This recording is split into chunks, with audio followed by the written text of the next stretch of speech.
Work management platforms. Ugh, endless onboarding, IT bottlenecks, admin requests. But what if things were different? We found love in an open space. Monday.com is different. No lengthy onboarding.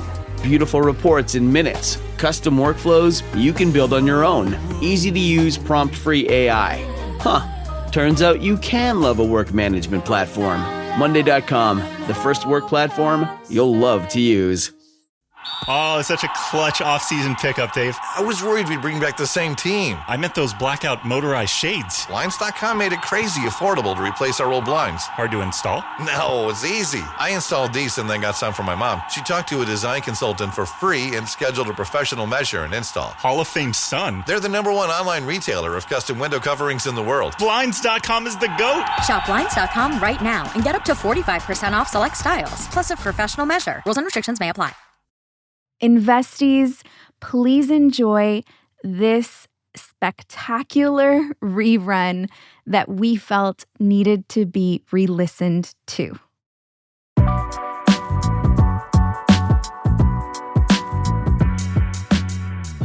Welcome back to another episode of Investies. This week on Investies, we are going to do this episode a little different. We are going to share with you a conversation that I had a couple of weeks ago at the very first Arte, Libros y Cultura, an event that was brought to you by LATINAFest. It was a day where we immersed in culture, books. We got to meet some of our most favorite Latina authors. We got to listen to some inspiring panels and get involved in some educational activations, as well as listening to some spoken word poets. I'm excited to share the conversation I had with Gina Zapanta on wealth building.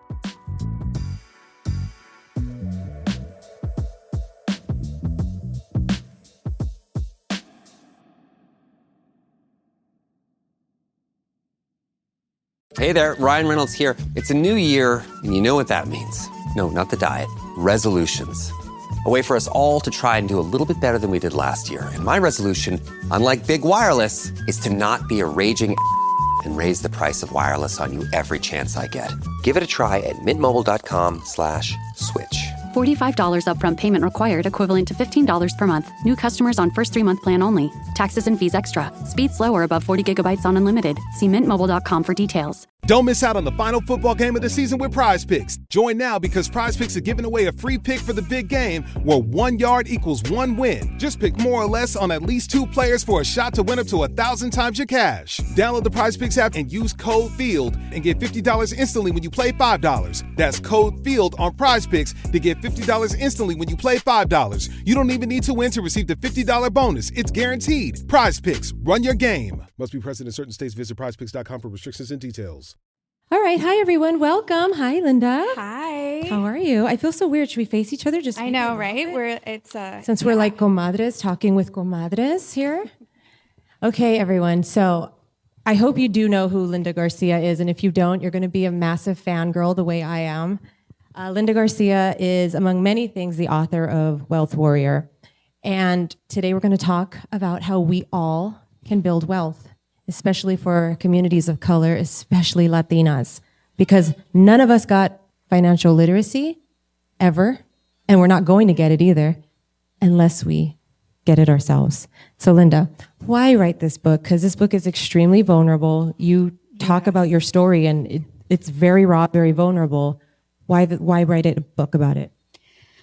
I think the rawness and the vulnerability of the book was something that was really important because money is very raw and it is very vulnerable, most especially when you don't come from money, when you're rooted in scarcity mindset, perhaps, you know, a child of immigrants. Our perception of money is completely different from someone that has money growing up. And so it was really important for me to expose myself in that way so that I could build a relationship with my reader, one that they knew they could trust me as I was guiding them through this process. We continuously hear over and over that the stock market is dangerous, that you have to be well off to invest, it's high risk, all of these things. And so it was just really important for me to build that emotional trust first. When you start the book, you address the trauma, the money trauma we all have, and you just alluded to that. All of us, whether we know it or not, I think we all know we have a very broken relationship with money. We hear the word money and we're like, it's scarce. We don't think it's for us. Talk about the trauma and how you talk about people needing to address their own journeys. So it's really important for us as we are looking to build generational wealth or understand the way money works, that we first understand our own relationship with money. And as Gina just mentioned, we each have a relationship with money. And if we're not identifying how our relationship is broken, then we're not going to be able to fix it. I have this understanding that it doesn't matter how much financial literacy you take in, if you're not actually building and working through your scarcity mindset and your relationship with money, you're not going to be able to really step into the space of investing. It's just a form of investing in yourself. I really believe that healing and working on our shadows and where we fall short really takes you further. And so on that note, what was your money trauma? Like, what was your background? Because it's so relatable to so many people in our community, just so people can understand where you started from. Absolutely. So my parents were both immigrants. My mom, when I was young, she would clean houses. And she would also take care of children. She would sell tacos dorados at a fábrica, and then she would work the night shift at that fábrica. So she was working 4 jobs just to be able to, earn a living. And my father was working, trying to make it to be a waiter. He was washing dishes and hopeful that he would be able to work his way through the ranks in a restaurant, in the restaurant industry. And so we were so poor that my mom talks about how she wouldn't even have enough money to buy beans because the volume of beans was so little compared to buying a sack of potatoes and the volume of the sack of potatoes. So we would always eat tacos de papa, just to give you an idea of where we were. We were living in affordable housing, which was such a great resource for us. And we were in deep scarcity, and I could feel my mom continuously worried about money. And it was very stressful growing up like that. So, and there's a lot to the book, and I wish you could talk a lot more about it, but you started in that position, and like hopefully many of us do, we start elevating, we get a job that pays more than our parents make and people around us make. Talk about the shame of money. You talk about that in the book, which is a huge thing, which I think limits our community from actually excelling. Absolutely. So the shame I really learned from my mom. When my mom was cleaning houses, she eventually let go of everything else and really started focusing on cleaning houses and building clientele. So she started taking the experience more seriously and like an entrepreneur would. And she built strong clientele. She would mostly clean houses in Laguna Beach. And there were occasions where we had to go with her. Like sometimes she would, cook meals on Thanksgiving Day and serve Thanksgiving dinner. And their houses were so big that they had like a butler's kitchen, so a completely separate kitchen. And I'll never forget the very first Thanksgiving dinner I got to see, which was completely different from any Thanksgiving dinner I had experienced. And I remember they had the 2 doors that swing back and forth. And so every time she would go through, I just sat myself in this position where I could see straight into the dining room. And the amount of cheer, food, it was mind-blowing to me. And I thought to myself, I always get emotional when I remember this, because I thought to myself, like, I want that. Why can't I have that? Why am I here in this kitchen watching another family experience that? And at that point, I knew I want to be this well off. I want to be well off enough to have these types of experiences. And I started to become very ambitious. And my mom, despite her being very ambitious as well, there was something about my ambition that triggered her. And I think she saw herself reflected in me, but to another height. And so as she watched me talk about wanting to be rich, it would really bother her. So she would like try to shut me down and dim my light. So I really had to work through that as an adult to try and show up as my full self without any shame, which still till this day is something I have to work on, you know? Absolutely. And I'm a lawyer, so I too am in spaces where people don't look like me. And I too very much struggle with, well, not so much, I've worked extremely hard on this, not making myself smaller and not being ashamed or embarrassed to say, I want to make money. I want to be wealthy. I am wealthy, right? Why can't we say that? You address that very well as people not wanting to seem greedy, because then you are partaking in the system that has, traditionally oppressed our communities. Let's talk about greed. This is so important. I really want us to grasp this because as I was working through the process of even coming out publicly that I was invested in the stock market, that was such a big step for me because I was afraid to receive criticism for being invested in the market. And I was a content creator and I was creating content on a completely different topic. And I really had this strong desire to want to create content surrounding the stock market. And as I made this pivot, I would question my higher self. Like, I love questioning my higher self. I think that we have the most, important piece of equipment, which is our brain. And our brain's entire task is to solve problems. And you can give your brain any task to solve, any problem to solve.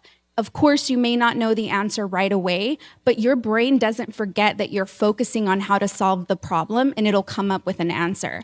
So I asked my brain, am I greedy? Am I greedy if I start to talk about the stock market? And if I'm not greedy, then explain to me how I'm not greedy. Because I was in fear at the time to be perceived as greedy. And a few days later, my brain, my intuition, my spirit, whatever you want to call it, responded and said, greed is something that belongs to everyone. It is just like you feel anger, just like you feel jealousy, you feel greed. It's not related to anyone that has a higher socioeconomic level. It is the same with everyone. And my brain went further, or my spirit went further and said, why don't you look around and identify how you see greed within your own community? And that question stopped me dead in my tracks because I thought to myself, oh my gosh, that's so true. For some of us, we're so deep in scarcity mindset that we would rather hold on to every single dollar we have and not let go of any of it for anything or anyone else or any other cause. And to a certain extent, that is a form of greed, of seeing it as limited and scarce. Holding on to it. Don't spend $1. Don't do that. It's too much money. Don't do that. We all say that in one way or another, right? And money doesn't work like that. Money doesn't like to be held. Like, the way money works is it likes to be put out to work. It is much more effective and much more efficient if you're putting it out to work. That means that you need to be investing it. It multiplies on its own. It doesn't need you to exchange your time, your energy, your personal resources in order to multiply it. It is much more effective and efficient if you just let it go, trust it, and, let it run. Right.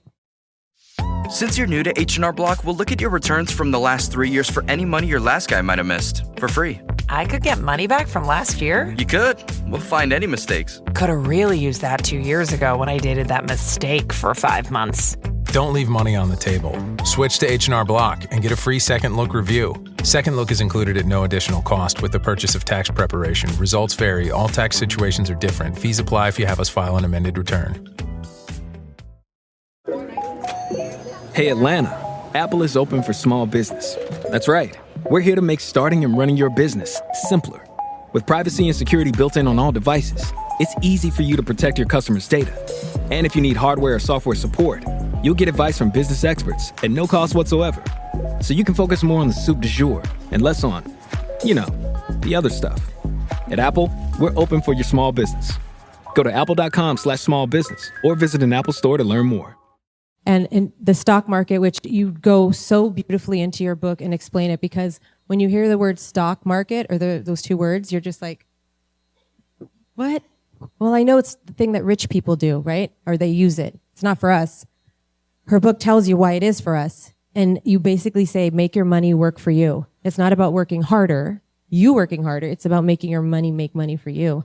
And you absolutely can do that. So first question on this is, you said you put your brain to work. You had no financial literacy. You didn't come from a financial family. You didn't come from a wealthy family. You said you started realizing the old Wall Street guys, I think it was you used, the billionaires, the multimillionaire billionaires, they knew how to do it. And they're so cool, calm, and collected. You started following them. What did you do? Yeah, I started to really take in a lot of their content, and I began dedicating myself to listening to their perspective and allowing for them to educate me. I'm also very data driven, so it's really important for me to share that only 15% of Americans are directly invested in the stock market. A lot of people have preconceived beliefs that because they have a 401k and they have stock market exposure, that they're directly invested in the stock market. That's the biggest lie. You're not. You're invested in BlackRock or you're invested in Vanguard. You're invested in an entity that is buying and selling shares. You're basically giving the entity the money to buy and be a direct shareholder. So you're making that entity even more powerful. Which is important to have a 401k. Of course, yes. Do have one. Thank you. Thank you for clarifying that. Yes, it is so important to have a 401k. That's a way that we diversify outside of only investing in the stock market. So those things are good. Having mutual funds are good, but it's also really important for us to understand that being a direct shareholder is a completely different process. Now, the top 10% most wealthiest people in this country own 90% of all the shares. And so it's not just marginalized community members that aren't invested, it's the majority of Americans that aren't invested. Most of the time we are told it's very risky. But when the new Apple phone comes out or the latest Apple whatever, nobody is in line for the phone thinking, is this purchase a risk? Like, everyone hold up a phone if you have a phone right now. Yeah. No, this is a perfect example to show how it relates to your life. Yeah. You're not afraid. You know that phone is valuable. You know that phone is like having a computer in your hand. You could start a business from that phone. There's so many things that you can do from that phone. Why not own a piece of that company? Why not become a part owner in Apple stock? And you can. Yes, and it's easy. You can. Surprise. And I don't even know if I answered your question. Well, kind of, yes, but just how you really started following, reading, learning about how these multi-millionaire stock. Yes. And can I say something pertaining to that? Because as I'm pivoting my life continuously and expanding and going into new spaces, it is really so important for us to get out of our vacuum. It is so important for us to listen to different perspectives, to different walks of life, and not just get emotionally charged by our own narrative, to actually step out. There's so much that I learned from people that I would have otherwise said, I have nothing in common with this person. They irk me, they have this, they have that. But I have learned so much in the process, and it's given me the space to now actually play a real game alongside these folks. And it's important. So something practical, because you all buy a phone, no problem. It's broken. What do you guys do? You run to that store to get that phone fixed, right? Okay. So a question asked backstage was, what is a practical tip that people sitting here today who aren't, well, maybe you are multimillionaires, not yet, but you probably will be. What can they do with how much? Do they need thousands and thousands of dollars? This part is really important because that's a really big misconception that you need a lot of money, and you have to consider the source. Most people that are telling you that you need a lot of money to invest in the stock market are people that understand money from a completely different perspective. They maybe throw $50,000, $100,000, $1 million in a share, and they're watching their wealth grow, and they're watching large increments of money. So for them, they cannot fathom the idea of just putting $100 or $200 a month in the stock market. But the truth is that if that stock grows by 10%, over the course of the years by 20, 30, 40, 100%, then it will grow 100% for you too. That will be applicable to your money as well. When I first started investing, I started with $200 a month. I started with Netflix stock. $200 a month. It was a very big commitment for me at the time because I feared the market. I was learning to work through this process.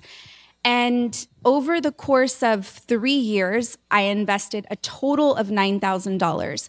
After my first year, I saw my money almost double, and I was like, this is a no-brainer. Instead of investing $200, I'm going to invest $400. So I started to really work through the emotional scarcity of investing. After that second year, nothing happened with my money. It didn't double, it didn't grow. That really taught me patience in the market. But after the course of 3 years, I invested a total of $9,000. And after 8 years, those $9,000 turned into $500,000. Yeah. And it was such a it was a big deal for me. But in hindsight, if I had a time machine, I'd go back and throw my entire check at it, you know? So what I want you to know is that it is accessible and that we need to start taking up the space and making these types of investments, because what starts to happen with us, it's great what happens in the bank. It's great what happens when our money is compounding and earning a rate of return. But I think what is so much more powerful is what begins to happen inside of our minds. We start to, this is science, by the way, we start to change. Our brain, when it learns something new, it hardwires itself in a completely different way. And so I started to see myself think completely different and experience completely different experiences that would have never happened had I never started investing. So that's important about the hard rewiring of the brain, because it's true. So talk about the power of language and how we talk to ourselves, because yes, say everyone in here is going to go on Google tonight, YouTube, it's all in your fingertips, literally. They're going to learn about it little by little, baby steps. But then what happens when they get freaked out and they're just like, I'm not good with money. I'm not good with money. I don't know what I'm doing. Linda doesn't know what she's talking about. I love what that. happens? So there's a little part of our brain, in the back of our brain, the size of a bean. It's called the reticular activating system. The reticular activating system has a job to process only 200,000 data bits of information. Right now in this room, there's 2 million data bits of information that are processing. So even though you all are watching what is happening here, every single one of you are taking in different pieces of information based on your reticular activating system. So someone might have heard a solution to their problem, someone else might have heard a bigger problem. What happens is that our reticular activating system protects us and tries to be as effective and as efficient as possible. And so if I am saying over and over, I cannot pay my phone bill, I cannot pay my phone bill, I cannot pay my phone bill, my brain will process a million ways for me to pay my phone bill. But it'll tell, my reticular activating system will say, no, brain, Linda doesn't care about paying her phone bill. Linda cares about how she can't pay her phone bill. And so what will happen is you will start to receive evidence over and over and over again of how you cannot pay your phone bill. Have you ever been in an experience where the same thing keeps happening to you over and over and over? It is because your brain is focused on the same exact problem, and so you're going to get the same exact result. And so going back a little bit to being emotional. So again, you're going to learn, you're going to start investing. And that's different than saving money in a savings account in a bank, which I don't think you would advise people do. No. Do not. But you should. Were told, you can. Read her book. She'll talk about that too. But when you do start investing or you have your 401k and a life crisis happens, something comes and hits you in life, you need money. You talk about you and your husband were both unemployed at the same time, and you were pregnant. Yeah. How did you, and you did not touch your investments? Yeah, so we both fell upon really hard times where any normal person would say, okay, this is the time to sell the stock. So at the time when we had this crisis, I got laid off. 2 weeks later, he got laid off. And 2 weeks after that, we find out that we're pregnant. And so our entire world kind of comes crashing down. We mitigated the problem as swiftly as we could. And remember, I had already been testing my mind. So I was saying to my mind, I'm not going to spend this money. The $9,000 had turned into $40,000. I'm not going to spend the $40,000. Brain, I need you to give me ideas on what else I can do to generate money, what else we can do, because I've made a commitment to my investment. And I talk about this in the book as well, making a commitment to your investment. I made a commitment to my investment that one day this money is going to be able to buy me a house. We were living in LA at the time, and everyone here knows that you can't, $40,000 is not going to buy you a house. So I made the commitment, and because of that commitment, I got to watch that stock grow to $500,000.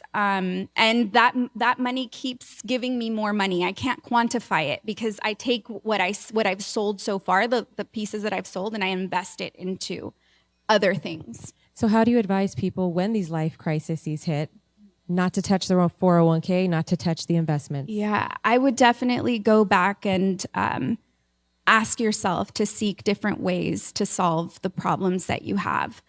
We are such intelligent beings, and I think that we really underestimate our personal power.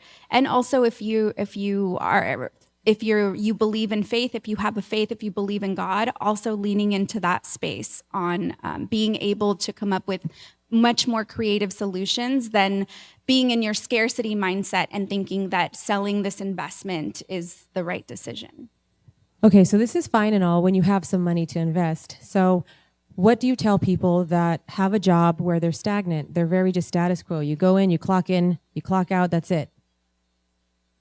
That's going to make things a little more difficult. Sure. You talk about in your book when you were offered a promotion and you were just like, no, I can't take it, because again, the psychological thing we do to ourselves, like I'm not worth a promotion. And then the whole thing about I can't make money because then people will think I'm greedy and I'm selling out, and it's not. What would you tell people here sitting who do want to be upwardly mobile about changing the job, getting the promotion, getting a better paying job? Yeah. So something really simple that you could start with today, because I know that also switching careers or moving towards another job that pays more requires a lot of mental work. It requires for us to remove a lot of scarcity mindset. And potentially you could start on Monday, but maybe you're not there yet. I would suggest looking into investing in the stock market. There's something that we call fractional shares that is relatively new, which means that you don't have to buy a full share in a publicly traded company. A full share can be anywhere from about $100, as an example. You don't have to pay $100. You could put $5 on it. You can decide how much you're going to pay, $25, $50. I would use that as an exercise so that you can then start to see how your money grows, start to see how the perspective changes from within. And as you start to understand and see money visibly growing through the process, your mindset begins to change because it changes. I'm not just speaking from my own personal experience. I'm also speaking from the experience of folks that have gone through, the work that I do, and I've watched their mindset change as well. Okay, so much to unpack here. Please do buy the book, follow you on Instagram, and I think we can provide where they can follow you, or just tell them no. Yeah. Take your phones out and follow her right this moment. My Instagram account is Luz Warrior, Luz and Warrior. I will be outside with my book as well. So if you have any questions that you wanted answered, I'd be more than happy to speak to you outside. And then I just wanted to say something really important, if I may. This space, I've been diving into economics for 10 years. I have a very strong passion about the current economic situation that we're facing here in the United States. So it's opened doors for me, and I'm currently running for Texas State Representative. Yay! I am unopposed, and so I will be sworn in January. And I'm excited to bring this economic perspective. And so I just wanted to highlight that because I'm moving through that process, and it's always important to garner support. And we support, speaking of support, let's support her as well, please, because we need minds like her. We need representation like her, because she's us, right? Like, we all look alike. And so congratulations. It's just really been an honor to talk to you. And I hope this has just inspired you all, because wealth is for us. It's just get out of our way, do the hard work, and buy the book. Yes. Thank you. Thank you. Thank you so much for listening to this week's episode. I hope you enjoyed the switch up. We definitely want to implement more of the conversations that I have when I'm on the road. Don't forget to check out LATINAFest's next event. You can follow them on Instagram at LATINAFest. Check out their website, latinafest.com. And also don't forget to check out Gina's work at empoweredwithgina.com. You can also follow her on Instagram, Gina Zapanta _. Thank you so much for listening to this week's episode. You're listening to Investies, a Cosmic Standard and In Luz We Trust production. A special thank you to the team, Asia Simpson, Eliza Smith, and Jacob Winnick.